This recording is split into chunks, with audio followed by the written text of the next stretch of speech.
fugitive sneaks back to the crime scene, hoping the officers haven't found his dirty money. The next second, a wad of cash falls to the ground, just as Jesse is thrilled to find the dirty money is still there.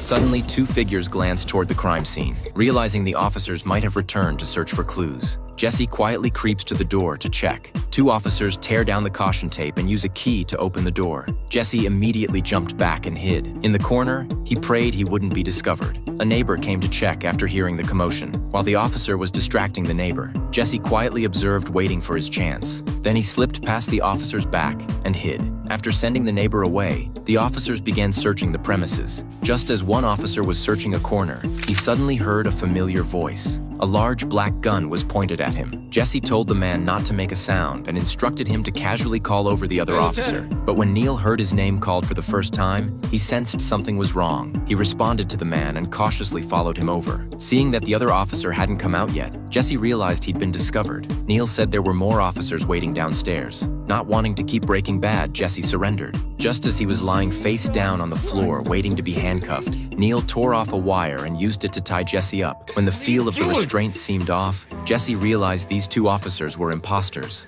He struggled desperately. Just as Neil was about to finish him off, Jesse immediately used the location of the cash as leverage. Meanwhile, the neighbor comes back after hearing the noise. The other guy had no choice but to come out and shoo him away. Neil didn't know where the money was either, so he has no choice but to negotiate a split with Jesse, until Jesse ripped the fridge door off. Neil was shocked, but Jesse just calmly picked up a bag and stuffed his share inside. Seeing that Jesse wouldn't stop, Neil got angry. But Jesse wasn't panicking at all, because if a gun went off, everyone would be exposed. Then none of them would get a single penny. With no other option, Neil suggested splitting it into 3 parts. After dividing the money, Neil called another accomplice and told him to stall the pesky neighbor, so they wouldn't be discovered and could escape safely. Just as Jesse was loading the money into the car, he secretly memorizes Neil's car. Jesse planned to use the money to buy an anonymous service, but the old man discovered that Jesse didn't have enough. Combined with the $1,800 he owed from last time, You are going to jack me up over a measly $1,800. just as the old man was about to ask Jesse to leave, Jesse stepped forward to block him. Faced with Jesse's pleas, the old man responded coldly.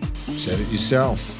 Deal's a deal. And planned to call the police to get rid of this fugitive. Seeing how heartless he was, Jesse had no choice but to find a way to come up with the money. That night, Jesse sneaked back to his old home. He skillfully found the key hidden under a brick and quietly entered through the back door. Then he found 2 weapons hidden there. He pulled out a phone book and found the address of Neil's car, intending to go claim his share. Just as Neil was celebrating inside, Jesse walked in without even knocking. Everyone was stunned, wondering why he had come. Yet Jesse only wanted the $1,800. His friend